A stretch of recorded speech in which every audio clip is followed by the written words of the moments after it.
ഇന്ന് നമുക്ക് creative living എന്താണ്, ആ ഒരു കൺസെപ്റ്റ് നമ്മുടെ ജീവിതത്തിൽ എന്താണ് നമുക്ക് തരുന്നത് എന്ന് നമുക്ക് നോക്കാം. അതായത് ക്രിയേറ്റീവ് ലിവിങ് എന്നത് ഉദ്ദേശിക്കുന്നത് നമ്മുടെ ജീവിതത്തിൽ ഒത്തിരി നല്ല രീതിയിൽ പ്രവർത്തിച്ചാൽ മാത്രമേ നമുക്ക് നന്മ ഉണ്ടാവുള്ളൂ, നമുക്ക് ഐശ്വര്യം വരുള്ളൂ, സന്തോഷം വരുള്ളൂ, ആരോഗ്യം വരുള്ളൂ. അപ്പോൾ ഇതൊക്കെ ലഭിക്കാൻ നമുക്ക് നമ്മുടെ അറ്റ്മോസ്ഫിയർ, നമ്മുടെ താമസ ഇടം, നമ്മൾ പ്രവർത്തിക്കുന്ന സ്ഥലമൊക്കെ പോസിറ്റീവ് വൈബുള്ളതും ക്രിയേറ്റിവിറ്റി ഉത്തേജിപ്പിക്കുന്നതുമായിരിക്കണം. അപ്പോഴാണ് നമുക്ക് ഉത്സാഹത്തോടും പ്രവർത്തിക്കാനും അതനുസരിച്ചുള്ള സന്തോഷവും സമാധാനവും ഒക്കെ നമുക്ക് ലഭ്യമാവുന്നത്. അപ്പോൾ അതിൽ ക്രിയേറ്റീവ് ലിവിങ് എന്ന ഒരു കൺസെപ്റ്റിൽ ഫ്ലവേഴ്സിൻ്റെ ക്രിയേഷൻ അത് എത്രത്തോളം മഹത്തരമാണ്, എത്രത്തോളം അതിന് പ്രാധാന്യമുണ്ട് എന്ന് കൂടി നമുക്ക് നോക്കാം.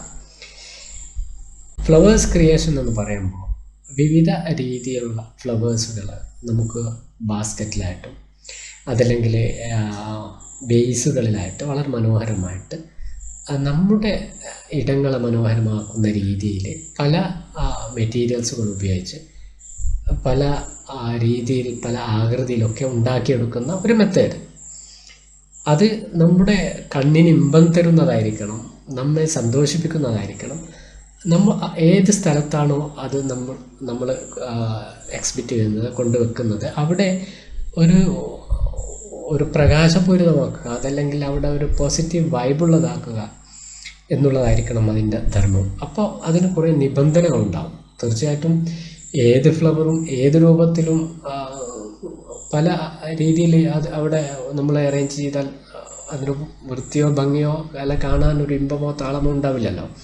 അപ്പോൾ അതിനൊരു മെത്തേഡുണ്ട്. ആ മെത്തേഡ് അനുസരിച്ച്, ആ കളർ ബാലൻസിനനുസരിച്ച് നമ്മുടെ ഫോക്കൽ പോയിൻറ്റിനെ നിലനിർത്തിക്കൊണ്ട് അതിനെ ഒരു കൃത്യമായ ആകൃതിയിലും കൃത്യമായ ഷേപ്പിലുമൊക്കെ ആക്കി വെച്ചതിന് ശേഷം അത് നമുക്ക് സന്തോഷം തരുന്നുണ്ടോ, അത് ഇഷ്ടപ്പെടുന്ന രീതിയിലാണോ എങ്കിലാണ് അത് യഥാർത്ഥത്തിൽ നല്ല ഒരു ബാസ്ക്കറ്റ് അറേഞ്ച്മെൻറ്റ് അല്ലെങ്കിൽ ഫ്ലവർ അറേഞ്ച്മെൻറ്റ് അല്ലെങ്കിൽ ബൊക്കെ എന്നൊക്കെ നമ്മൾ പറയുന്നത്.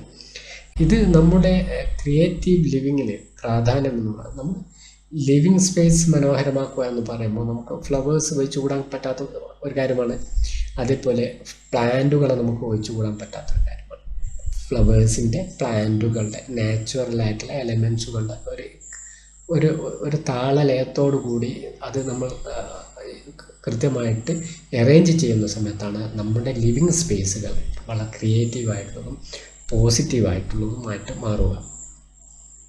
അതിനായിട്ട് നമുക്ക് നാം പുറമേ നിന്ന് വാങ്ങി ഉപയോഗിക്കുന്നതുണ്ടാവാം, നമ്മൾ റെഡിമെയ്ഡായിട്ട് ലഭിക്കുന്നതുണ്ടാവാം, അതല്ലെങ്കിൽ നമ്മൾ സിംഗിൾ ഫ്ലവേഴ്സും മറ്റും വാങ്ങിയിട്ട് ചെറിയ ബേസുകളിലും ബാസ്ക്കറ്റുകളൊക്കെ വെക്കുന്നതായിരിക്കാം. ചുവരിൽ നമ്മൾ ആണിയടിച്ച് അതല്ലെങ്കിൽ തൂക്കിയിടുന്നതായിരിക്കാം.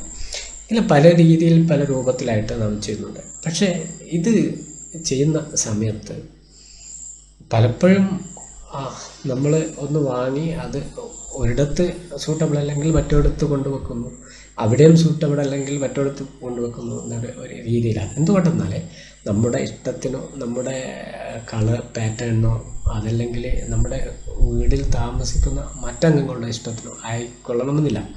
അപ്പോൾ ഇതൊക്കെ നമുക്ക് തന്നെ ചെയ്യാൻ പറ്റുമെങ്കിൽ നമുക്ക് നമ്മുടെ ഇഷ്ടത്തിന് നമ്മൾ കൂട്ടായ ചർച്ചയിലൂടെ എല്ലാവർക്കും ഇഷ്ടപ്പെടുന്ന ഒരു കളറിലൊക്കെ ചെയ്ത് വെച്ചാൽ കോമൺ സ്ഥലത്ത് അങ്ങനെ വെക്കാം, നമ്മുടേതായ ഇടങ്ങളിൽ അങ്ങനെ വെക്കാം.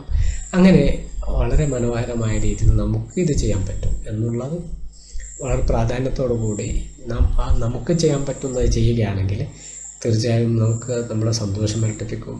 നമുക്ക് തന്നെ വലിയ ഒരു മാറ്റം ഉണ്ടാക്കുവാൻ ഇതുവഴി സാധ്യമാണ്.